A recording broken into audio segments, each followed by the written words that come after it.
ஊஃப் என்னென்னா இப்போ வீட்டுக்குள்ளே வீடியோ பண்ணி பண்ணி எனக்கு போர் அடிச்சிச்சு. கொஞ்ச நாள் வெளியே விடலான்னு பார்த்தா இவ்வளோ இருந்துச்சு. நம்மளாம் நினச்சி பார்த்துருப்போம். ஒரு டைம் கட்டத்தில் இந்த விஜய், அஜித் சாரி இந்த பெரிய பெரிய ஆக்ட்ரஸ்லாம் என்ன பண்ணுவாங்கன்னா, ஒரு ஸ்டேஜில் போய் பேசுவாங்கள்ல, அந்த ஸ்டேஜில் பேசும்போது அது எப்படி இருக்குன்னு தெரில. ஃபீல் பயங்கரமாக இருக்குமோ அதெல்லாம் சத்தியமாக தெரில. அதனால் நான் இப்போ ஒரு ஸ்டேஜில் இருக்கேன்.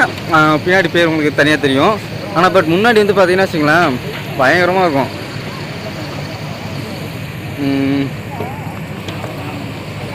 யாருமே இல்லை, ஏன்னா எல்லாம் ஏஞ்சி போயிட்டாங்க. சொல்ல போனால் வச்சுங்களேன் எப்படின்னா இப்படி இருந்த கூட்டம்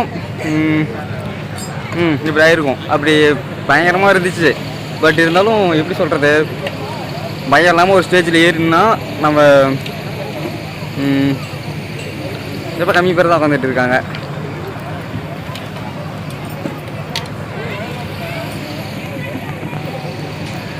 இப்போ பார்த்தீங்கன்னா யாருமே இல்லாத மீன்ஸ் நம்ம பயமே இல்லாமல் ஒரு ஸ்டேஜில் பேசணும்னு வச்சுங்களேன் கொஞ்சம் கஷ்டம்தான். ஆனால் பட் இருந்தாலும் ஃபஸ்ட் டைம் ஸ்டேஜ் ஏறும்போது எப்படி இருக்குன்னு எனக்கு தெரியல. ஆனால் இப்போ சூப்பராக இருக்குது.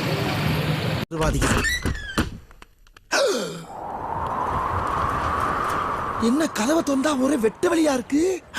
நம்பி அனுப்புனே வேற ஒரு டைப்பா பாக்குறானே. சும்மாவே யூட்டன் போடுவான்.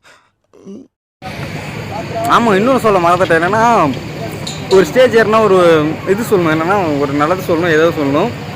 புதுசாக இப்போ எலெக்ஷன் வருது. பிடிச்ச ஆளுக்கு ஓட்டு போடுங்க. Thank you, take you, love you bye. காசு வாங்கிட்டு ஓட்டு போடாதீங்க. Thank you, love you bye. மறக்காம சர்ப்ரைஸ் பண்ணுங்க. தேங்க்யூ.